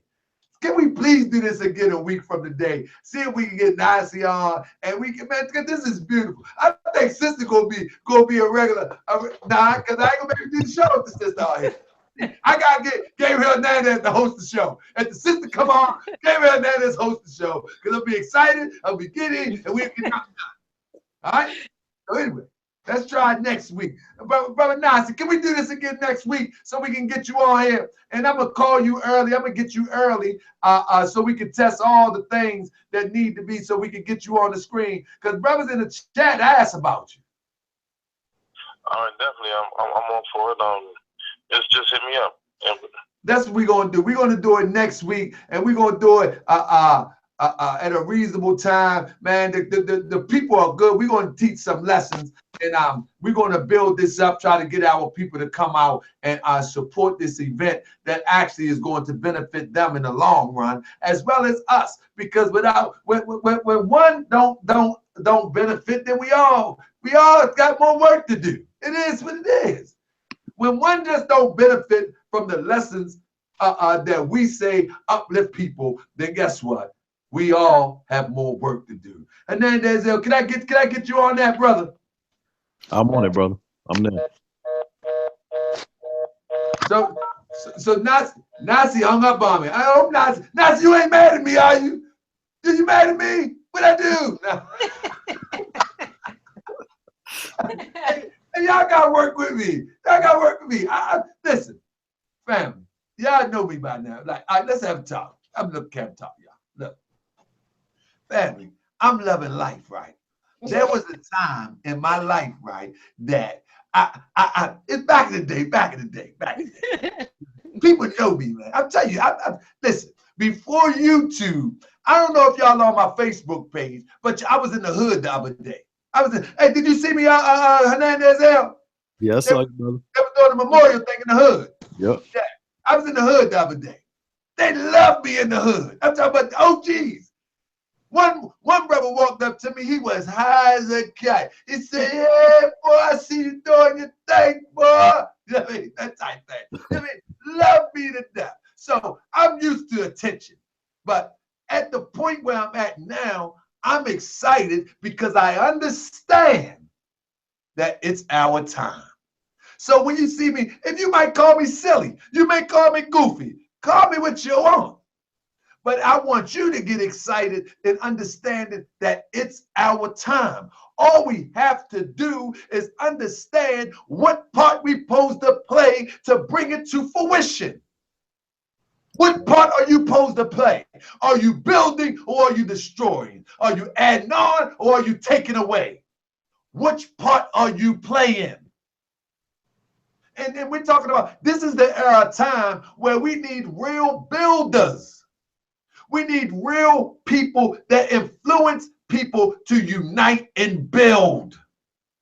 We don't need the best scholars that can write the best books that are super articulate, that can articulate a lesson and sound all high and mighty. No, we need somebody like the sister said. We got some land, I got some land, and such. If you want to benefit from it, let me know. We need people like Nasi saying, listen, we're going to do this. We're going to build a community. We're going to do it in ATL. The Moors and the Hebrews, him and Gabriel are doing something. G.Hernandez-El. He's saying that he's going to put his money where his mouth is. He's going to call his friends. We're going to build something in real time. That's what we need now. Listen, we have heard all the talk. We have heard all the talk. I'm going to tell you, I said this in the temple. Shout out to Supreme Grand Governor of the Prophet's Grand Body, Brother Yashuv-El, Sheikh Yashuv-El. I told him the other day, I said, brother, with all due respect, we, the Moors, are probably the best talkers on earth. Like I mean, talking about we are phenomenal. Oh man, we can talk some beautiful, beautiful speeches. I mean, we're very good at it. But we don't need that right now. The talkers on this show, they're only talking to inspire you to link yourself and help us build something. That's it. We ain't talking to impress you. We talking so you can be inspired, so you can help us build something. And not even help us as it relates to in the ATL or in Baltimore, but in your city. Because when you do it in your city, I got a place that I can come and feel safe. Bring my children, bring my child. That's called community. That community can metamorphose into a nation. But it starts with unity. So let's run it down the line real quick. Sister, matter of fact, this is what I'm going to do. This is what I'm going to do. G.Hernandez-El. Islam, brother. I got to let you go first. Because I'm telling you, this have me up here blushing and giggling and stuff. This feel weird. I'm a tough guy for real. I'm a tough guy, Moorish world. Y'all better leave me alone. They say the heart is smitten, all that old stuff. Ain't nobody smitten. I can get control of myself. Watch me work. Nah, man, it's a beautiful thing, man, when we have a sister that is that in tune and able to articulate herself in such a way that it's easy to understand. A child can understand. And I've told the sister Dawn Wright-El that she needs to come on the show. Inshallah, I can get her and the sister Naima and maybe another sister, and we do a sister panel on this show. I'm tired of these brothers on this show. I'm tired of them. I'm telling you, man, these brothers, man, I'm trying to tell you what. Real quick. Back in the day, I was a little bit fool, right? And I was around brothers all the time. Y'all ain't got to worry about it. That's another story. I was around brothers. Yeah, man, I was just around brothers. I don't want to be around brothers all the time. I want some sisters on the panel and showing us how we are supposed to conduct ourselves.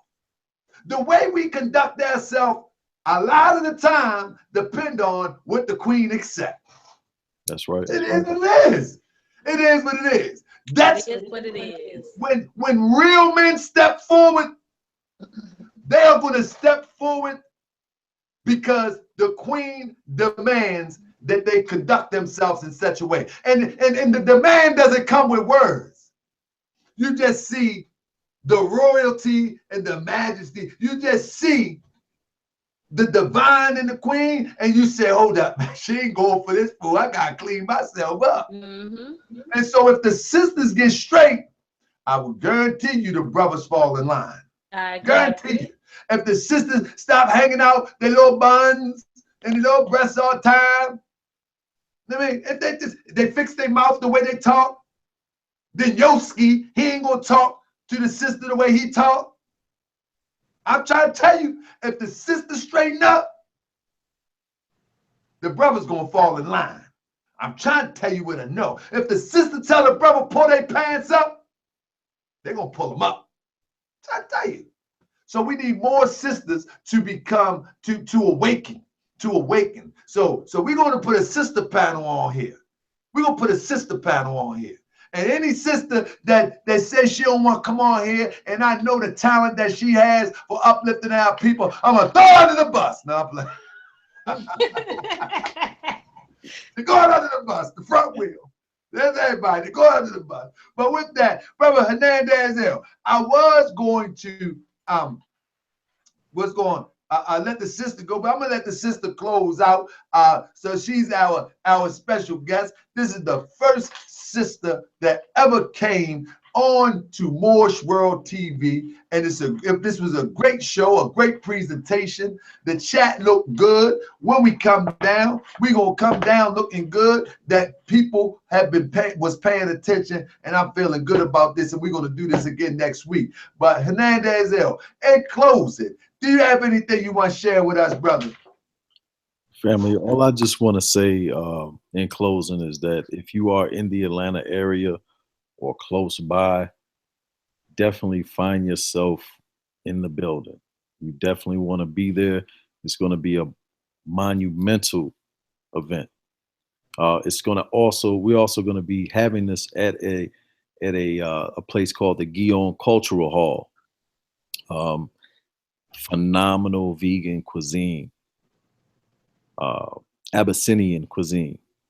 You know, they call it Ethiopia these days, but you know how we build on that science.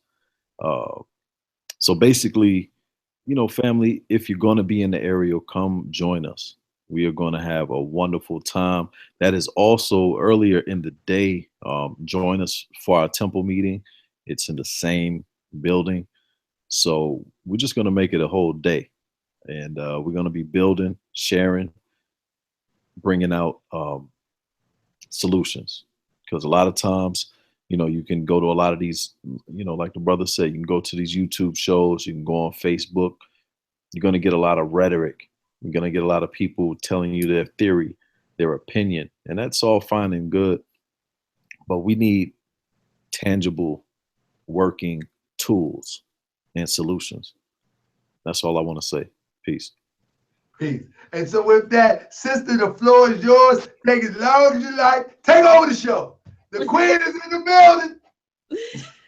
Well, I first would like to give all of the honorable thanks to you and you beautiful kings, intelligent kings, for having me on the show, and the listeners for taking the time out to be here to listen to what we had to say. I am excited and honored to not only be on this show, but to be a part of a panel that is going to be enlightening. Even if we enlighten two people, to me, it's not the amount, it's the sincerity of the people that are enlightened. Because one people can lead you to 5, can lead you to 10, can lead you to 20, can lead you to thousands. I mean, in every movement, it was one man's idea. You could spark something in somebody, and one person can lead there and leave a movement of millions. So if we're doing our part with enlightening people and uplifting people and helping push the movement forward of uniting and educating and building and restructuring, and at the bottom line, not taking any shit, you know, any more of this system of things that's simply not working. The thing is broken. And so we would be only fools or insane to continue to build on a broken foundation. You can't build on a broken foundation. You cannot build a house on top of quicksand. The house is gonna eventually be pulled down into the quicksand of a hole. And I'm not getting ready to be pulled down into a hole, and neither is my generations. And when I say that, that is the melanated people of this planet. So I'm going to do my part with my very last breath to educate and enlighten and spread the love and empower and build wealth. Right now, even in my book, I teach manifesting on grand levels, because we can do it. When I was a little girl, I imagined having land all over the world. Now I have land in 5 countries. 5 countries, not hundreds, but thousands of acres of land. And I only did that with my mind just to show our people how powerful we are. We could do anything. Only thing that is trapped is our mind. And the only thing we have to unlock is our mind. The power of the subconscious mind is something powerful. If you go into a dream and you die in that dream, if you believe you died, you'll wake up dead. Your mind is so powerful. Whatever it thinks and feels is what it's going to create. And I'm just here to help us remember our power and unlock the power in our minds so we can start to create what is already ours, which we already created. Now it's about claiming it. I'm claiming it. I'm saying, look, you can manifest 2,000, 3,000, 4,000 acres at a time, and you don't even have to have money. You don't have to have money. That's just what you believe. Whatever you believe is what you're going to create. And I'm going to say, you know what? When I go and I send water, I'm going to send water to 15 million people in Senegal. And every freaking glass of water I give out, and say, you created this water. Nobody gave you this water. You created this water. And that is the problem when people go and say they quote unquote helping our people, they still making them dependent mentally. I'm saying you accept this God or this God and this God, and you're going to get more. The only thing you got to accept is the power within yourself. Accept that. That's what you need to accept. So I'm going to be there to be a living token of accepting the power within yourself, knowing and understanding that you have the power with your own mind to create the greatness in what you already are. We already living in a reality that's not a reality. All of this is a dream. And in it, whatever it is that you feel like you're creating or not creating is going to become your reality.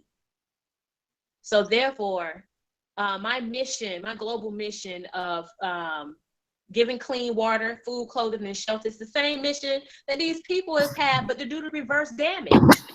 To go out here and say, okay, these people are telling you got to accept any Lord in Christ and Jesus before I give you this water. I'm not getting ready to do that. I'm about to tell these people, no, you created this. Now you don't call us over here and we building water systems. We heard you. We're connected to you. We're connected to everything. And then the only thing you got to do is think it, believe it, see it, and then there it is.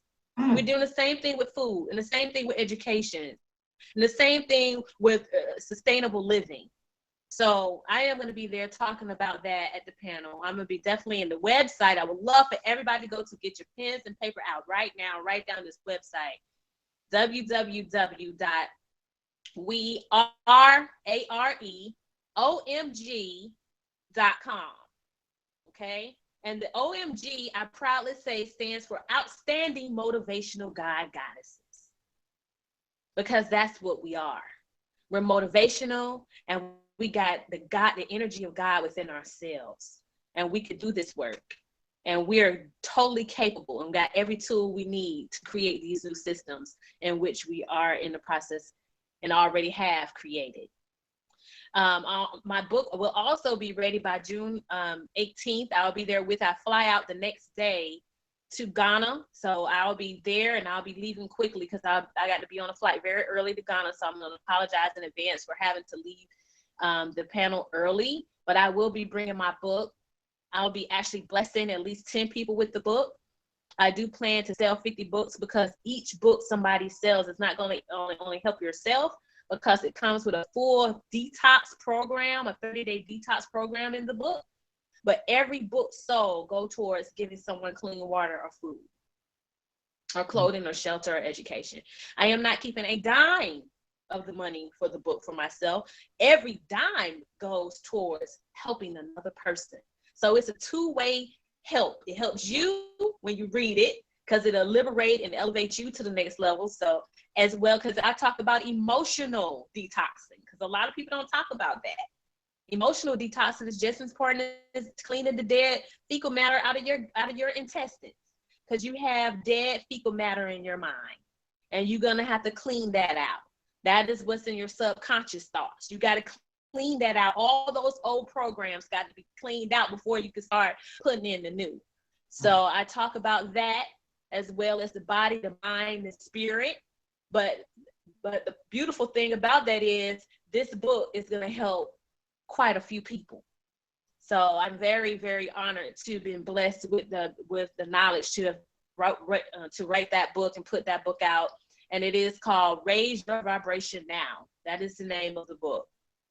So I'm not asking you to do it. I'm telling you. I'm talking about. Do it now. You don't have time to be waiting on years from now anymore. You don't have time to be tap dancing around, and we got to stop worrying about so much entertainment and worrying about what the Kardashians doing, these people doing, those people doing. These people got their money.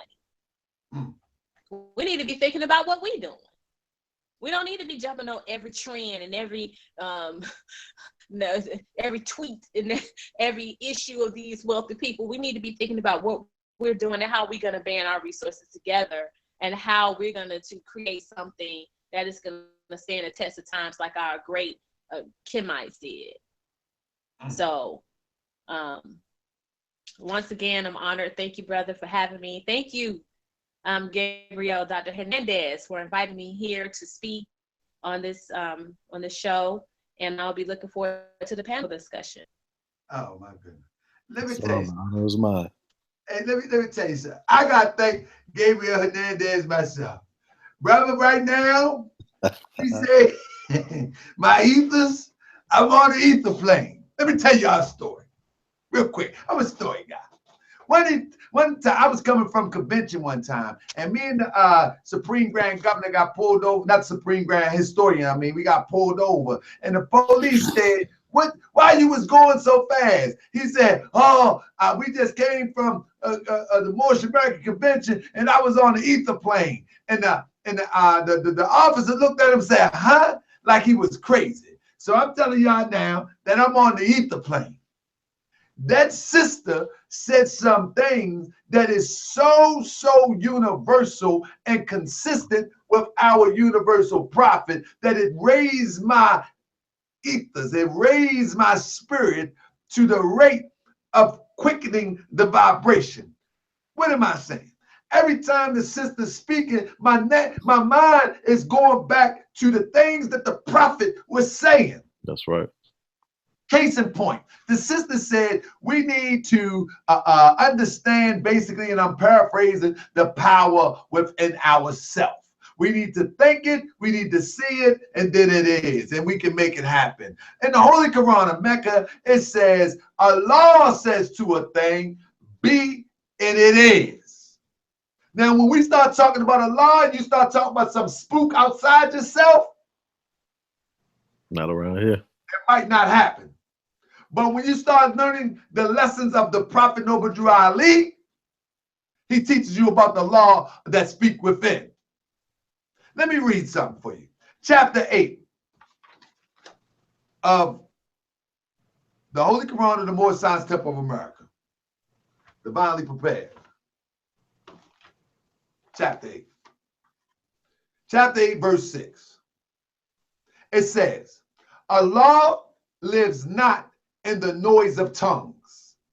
There is no way to him from any idle shrine. Allah meeting place with man is in the heart. And in a still small voice, he speaks. And he who hears is still. If Allah speaks in the heart and speaks in a still small voice within the heart of man, let me read a little bit more. Read a little bit more. And all the people said, teach us to know of the Holy One who speaks within the heart, a law of the still small voice. Verse 9. And Jesus said, the holy breath cannot be seen with mortal eyes, nor can men see the spirit of the Holy One. But in their image, man was made. And he who looks into the eyes of man looks at the image of Allah who speaks within. And when man honors man, he honors Allah. And what man does for man, he does for Allah. Now put all that together and don't be spooky. The God that the Prophet Noble Drew Ali talking about is the Allah within you. We learn in our lessons that Allah is art and art is Allah. Allah is art and art is Allah. And we learn in the Holy Quran of the Moorish Science Temple of America that consciousness, and I'm going to paraphrase, consciousness is knowing that man is art. I want you to rewind that once this show go down.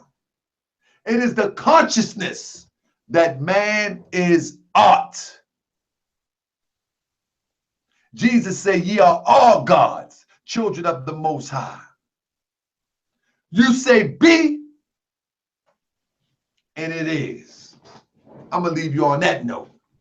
I want to thank the sister for coming in. I hope she accept my friend request on Facebook so we can get our panel started, you know, because we need this sister and a few more sisters on this panel. Brother G.Hernandez-El, I love you, brother, but I got to let the sister get some of this shine and get these sisters wake up. Brother, I'm going to bring some more.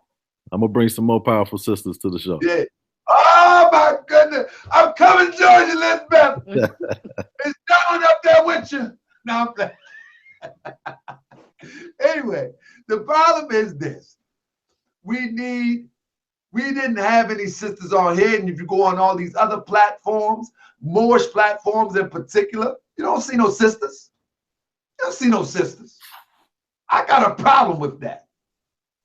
I got a major problem with that. And since I started the platform, and some of the sisters might be in this chat, I have invited on the show. But now, like Heavy D said, I think it was Heavy D, I'm getting ready. That was Dougie Fresh. I'm getting ready. I'm getting ready. So we gonna get ready to bring some sisters on here, and we gonna do what we gotta do. Because we ain't got no time to play no more. You know what I mean? We ain't got no time to play no more. We need the sisters to come and get these brothers on track. And as my brother say, thought is the cause of it all. Everybody thumbs up. We're gonna do this again. Thought is the cause of it all. Yeah. Islam McClure. Islam down right out. Hakim Bey. Welcome to the plane of souls, where the vibration slow. Man, carry many ages till we overcome Islam. Gain strength on these dark roads. Once was told there's no hope, so he must be what he knows. The more he knows, the more he's sure to grow. Out of the dark into the light, where everything unfolds. Flicking the fix what was never broke. He just wanna make it better, realign with the horoscopes. Reconnect with the kinfolk. Realizing we was blinded by the tricks of a magic show. Sick of falling for the open. Hit him with the rope dope.